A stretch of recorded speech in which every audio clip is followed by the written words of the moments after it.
Hey guys, welcome back to the channel. I know I haven't posted in quite a while. I haven't forgotten about you guys. I just haven't been making as much candles as I would like to over these past few months. It's just been pretty busy, but I'm sure you guys already know how busy life can get. But I hope in terms of you guys, your candle businesses, your candle hobby, your candle journey, it's all been thriving and it's all been all good. Like, there's so much to learn, there's so much to do out there. So I hope it has been non-stop for you guys as well. So if you have watched any of my other videos, you will probably heard the word Livemoor. And to be honest, I just love Livemoor. They are my go-to candle wax supplier. Like, anything to do with candle wax, candle wicks, fragrances, they are my go-to places for candle waxes. And to be honest, when it comes to candle wax, what I look for in a company is reliability and consistency and affordability, and to me Livemoor ticks all those boxes. So I saw on social media that Livemoor came out with this candle wax which doesn't require heat, which doesn't require a stove or a warmer, which doesn't require you to figure out different types of temperatures depending on where you are in the world, depending on what kind of fragrance oil or essential oil you want to use. Like, it will cut out so much testing time. And this new product is called Kerasnow, and when I'm telling you, when I saw it, I was like, I have to have it. So Livemoor kindly gifted me a 1 kg sample, and I'm going to try it out in this video. It is the most simplest thing I have seen, and I was so excited to try it. So I already filmed it. To be honest, I wasn't going to film an intro like this, but I just thought it would be nice for you guys to see my face and, you know. So yes, you heard it right. It is a wax that doesn't require you to stand over the stove, that doesn't require any heat. You literally just pour it into your vessel and you go. So enjoy the video. So it's a really simple procedure for this. You don't need any heat appliances, you don't need a stove, you don't need a warmer. All you need is an empty container. I'm just using an old IKEA candle jar. This is on the larger side, so I found my biggest wick, which was an Eco 16, and some glue dots as well to stick the wick down into the jar. And I'm going to be using this honeysuckle fragrance oil, which is one of my favorites from Livemoor. I have yet to find another honeysuckle fragrance oil that is as potent as this one. And because I'm using fragrance oil, you will need a small scale to measure out your oil to mix into the wax. So here I am just measuring out the wax into my container so I can then transfer it into a separate bowl and then mix in the fragrance oil. You'll probably want to use gloves. I didn't use gloves. I'm not very professional, so probably use gloves when you're handling this, especially if you're going to be selling these.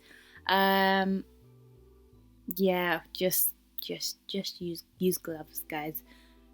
So usually I prefer to use glue dots when I'm sticking down my wick. Some people like to use like a heat gun, or they like to use a bit of melted wax to stick it down.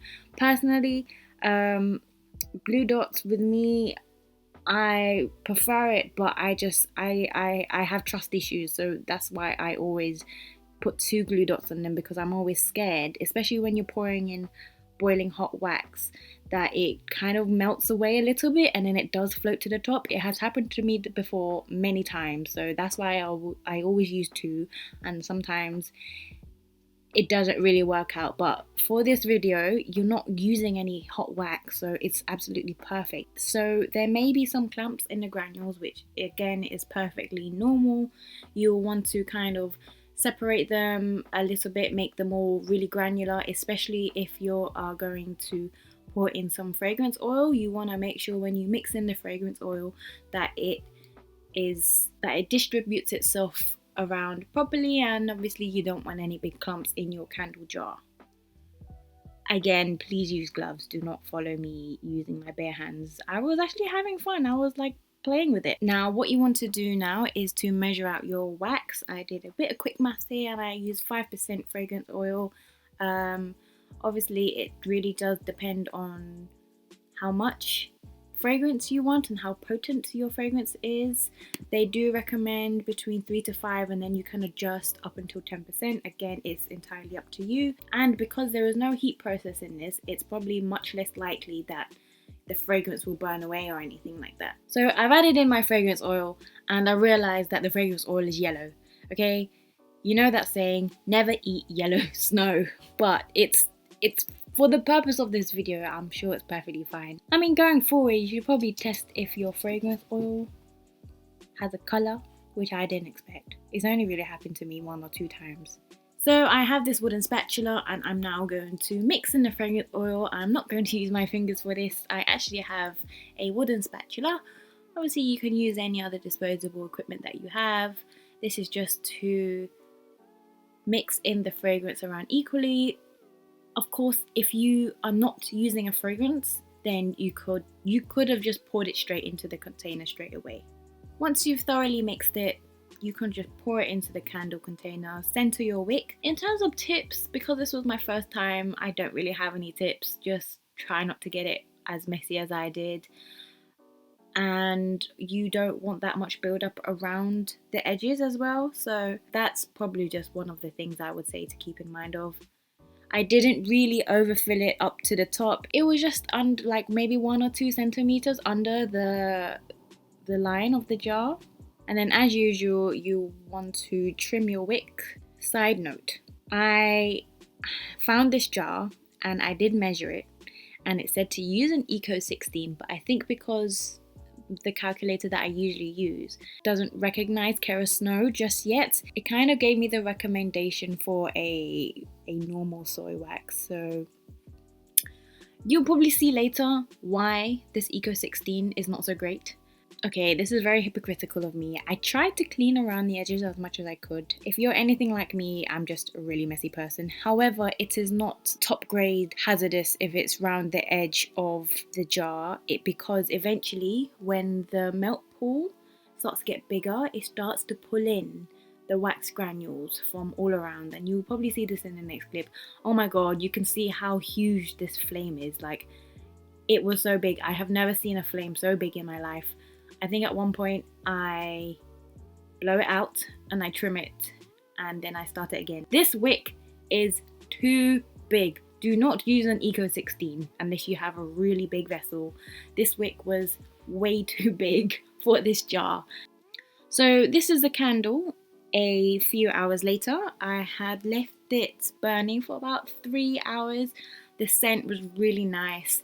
It filled the entire room, but again, that is completely down to the fragrance oil that you use. The honeysuckle was really potent. Again, it was so lovely because I think because it was just so easy to use, I could really enjoy it. But here it is a few hours later. As you could see, the melt pool kind of pulls in the granules from along the sides. And to be fair, when you blow the candle out and say your wick isn't big enough or the melt pool isn't going as far as you'd like it, you can just use a little spade or a little something to kind of, or you can even just shake the granules about, not dangerously, of course. You just want to kind of readjust the granules a bit so it's closer towards the wick. And I think that's one of the really unique things about this wax. This wax, I'm telling you, it's a game changer. No stove, no heat appliances, none of this trying to wait for it to drop to this temperature and then missing the temperature because you were too busy doing something else. Like, it's all happened to us before. This is such a simple wax to use, guys, and honestly, I feel like this wax is a game changer. So thank you, Livemoor, for gifting it to me, and I hope you guys will try it out. You will have so much fun with this because you can really focus on your fragrances and the aesthetics of your candle.